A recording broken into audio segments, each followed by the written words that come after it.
I don't give a fuck what you say. Yeah, I'ma do shit my way.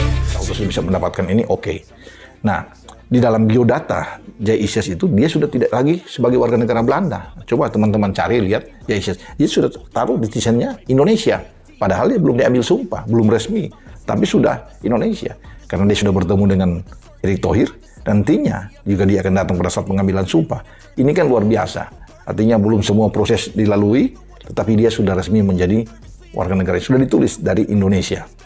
Baik sekali. Dia bisa bermain di dua posisi.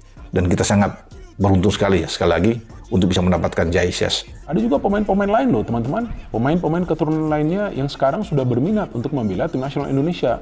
Pemain-pemain tersebut melihat perkembangan dari tim nasional Indonesia yang sudah bisa kembali lolos ke Piala Asia, bahwa Jay Isyes ini bisa segera membela tim nasional Indonesia karena kita butuhkan pemain seperti Jay yang bisa melapisi lini pertahanan, membuat lini pertahanan kita semakin solid, dan kita tahu postur tubuh dia ini bagus banget. Kekar, tinggi badannya tuh hampir sama seperti Alkan Begot ya, hanya kurang sedikit. Jadi kita akan punya pemain-pemain yang postur badannya ini tinggi dan punya fisik yang kuat, dan itulah yang akan menyulitkan para pemain tim lawan untuk bisa mengandalkan crossing-crossing yang kita tahu adalah salah satu kelemahan dari lini pertahanan kita.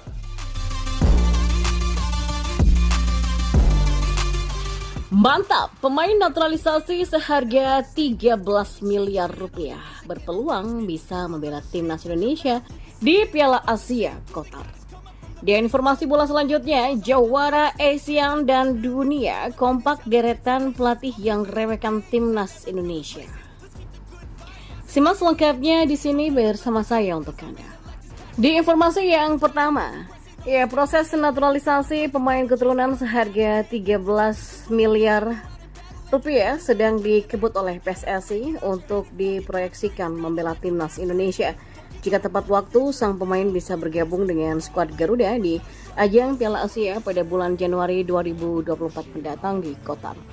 Pemain keturunan yang dimaksud adalah Jay Isyes. Pengamat sepak bola Indonesia Roni Patinasarani atau yang biasa disapa dengan Bung Ropan, yang mengatakan jika PSSI tengah mengusahakan proses naturalisasi bek tengah Venezia FC itu supaya bisa segera bergabung dengan timnas Indonesia. Sehingga meskipun timnas Indonesia masih mencari pemain keturunan untuk lini depan, maka proses naturalisasi Jay Isyes tetap dikedepankan oleh PSSI. Sekarang PSSI sedang fokus di Jay Isyes dulu untuk menggolkan dia. Waktunya sudah sangat mepet ya. Sekarang di Oktober, nantinya dia diproyeksikan itu pada Januari dan Februari. Karena kita tim senior akan ikut di Piala ASEAN Qatar, kata Bung Ropan. Bung Ropan menyebut jika saat ini proses Jay Isyes menjadi WNI sudah masuk ke Kemenkumham, maka selanjutnya akan diserahkan ke Kesekretariatan Negara. Jika peninjauan berjalan lancar, maka akan ada berkas tersebut akan kembali ditinjau oleh Komisi 3 dan 10 DPR RI sebelum akhirnya sampai ke sidang paripurna. Ya, semoga saja kalau November jadi dia sudah bisa mendapatkan paspor dia dan juga KTP dia. Sudah bisa bermain bersama timnas Indonesia, kata Bung Ropan. Dan kita beralih ke informasi bola yang lainnya. Ya, timnas Indonesia hanyalah tim remeh bagi beberapa pelatih top, mulai dari jawara ASEAN hingga dunia punya pendapat yang sama soal kekuatan skuad Garuda. Kekuatan timnas Indonesia menjadi salah satu yang disegani di Asia Tenggara, namun juga tak sedikit yang memandang sebelah mata dengan meremehkan. Timnas Indonesia menunjukkan peningkatan signifikan semenjak ditukangi oleh Sinteyong sebagai pelatih kepala skuad Garuda. Torehan prestasi terukir manis meski bukan dari segi gelar juara, melainkan kenaikan peringkat FIFA dan kesuksesan tampil di ajang bergengsi Asia. Akan tetapi bagi sejumlah pelatih nama internasional, timnas Indonesia masih sebagai tim yang pantas untuk dipandang sebelah mata. Mulai dari jawara ASEAN hingga berstatus juara Piala Dunia, kompak meremehkan kekuatan timnas Indonesia di bawah komando Sinteyong. Lantas siapa saja sosok yang secara terang-terangan meremehkan timnas Indonesia asuhan Sinteyong? Berikut di antaranya. Yang pertama adalah Alexandre Polking. Ya, sindiran ke timnas Indonesia berbalut ejekan kepada Vietnam. Hal itu dilakukan Alexandre Polking selaku pelatih Thailand di Piala AFF 2020. Sosok yang akrab disapa dengan Mano Polking itu menyayangkan kehadiran Vietnam di semifinal Piala AFF 2020 usai imbang lawan Indonesia di fase grup. Timnas Indonesia saat itu keluar sebagai juara grup B dan bertemu dengan Singapura di babak semifinal hingga memastikan satu tiket final. Di partai final, Timnas Indonesia berjumpa dengan Thailand. Skor akhir cukup telak pun tercipta dengan kemenangan skuad Gajah Perang 2-6 dalam 2 leg. Vietnam tidak beruntung ketika gagal mengalahkan Indonesia. Alhasil mereka menjadi runner-up grup dan bertemu kami di semifinal, kata Mano Polking. Ya, bisa dibilang bukan hanya saya, tapi banyak orang yang memprediksi Vietnam bakal finish menjadi juara grup, ujarnya. Yang kedua, Park Hang-seo. Ya, jawara ASEAN selanjutnya yang meremehkan Timnas Indonesia adalah pelatih Vietnam asal Korea Selatan yang bernama Park Hang-seo. Park Hang-seo membawa Vietnam sebagai jawara ASEAN dalam kurun waktu 5 tahun sejak kedatangannya pada 2017 sampai 2023. Hal itu membuat Park Hang-seo dengan mudah melontarkan pernyataan meremehkan skuad Garuda meskipun ucapannya adalah fakta.